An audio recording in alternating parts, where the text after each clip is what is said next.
এবং আপনার শপথের যে দাবিগুলি শপথ নিয়েছেন যে উদ্দেশ্য করে আপনি সেই শপথ অনুযায়ী কাজ করেন এবং আমাদের দেশকে বিভেদ সৃষ্টি করবেন না। বিভেদ সৃষ্টি না করে আমরা যাতে ঐক্যবদ্ধভাবে আমরা চাই না আর একটা বিভেদ সৃষ্টি হোক। আশা করি আপনি যে পোস্ট করেছেন সেটা ডিবেট করেছেন হিসাব করে বলবেন বলে আমরা আশা করছি। সকলকে ধন্যবাদ। সালাম আলাইকুম। ধন্যবাদ অ্যাডভোকেট শামসুল আলমকে।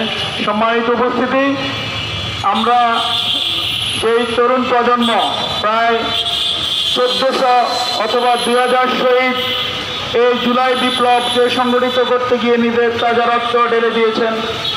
সে 50,000 না, শহীদদের যেই আবেগ, যেই ভালোবাসা, জন্মভূমির প্রতি যে টান, সেই টান থেকে তারা এই জাতিকে ফ্যাসিস্ট থেকে মুক্ত করেছে। ফ্যাসিবাদ উত্তর বাংলাদেশে বিভেদ সৃষ্টি হোক, এটা জাতি কাম্য করে না, কাম্য নয়। কিন্তু আমরা দেখতে পাচ্ছি মাহফুজ আলম প্রথম থেকেই তিনি সকালে একরকমের স্ট্যাটাসেবল পলিটিশিয়ান। আমরা তো এরশাদ মারা যাওয়ার পর আরেকজন আনপ্রেডিক্টেবল পলিটিশিয়ান পেয়ে গেছি, যদিও আমরা ওনাকে পলিটিশিয়ান বলতে চাই না, কারণ উনি এখনো কোনো পলিটিক্সে আসেন নাই। তিনি মাস্টার মাইন্ড, তাকে মাস্টার মাইন্ড হিসেবে ভূষিত করা হয়েছে। তিনি কিসের মাস্টার মাইন্ড, কিভাবে মাস্টার মাইন্ড হয়েছে সেই তথ্য কিন্তু জাতির কাছে নাই। সম্মানিত উপস্থিতি, সেই মাহফুজ আলম মাস্টার মাইন্ড গিয়ে দেখাতে গিয়ে জাতিকে বিভিন্নভাবে বিভক্ত করছেন, তার শপথ লঙ্ঘন করেছেন।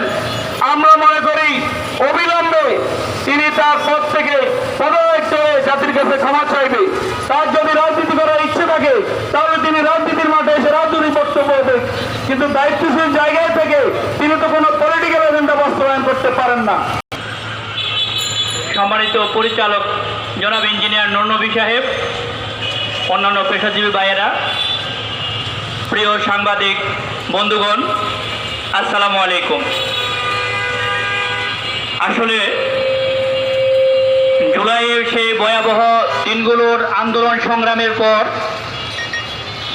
আমরা আশা করি নেই নতুন করে কোনো একটা বিষয় নিয়ে আবার জাতির সামনে দাঁড়াতে হবে।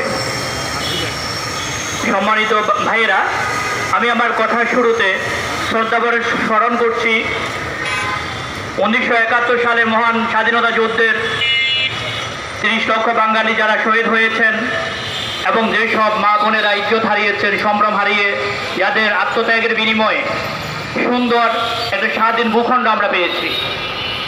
আরও স্মরণ করছি 2024 সালে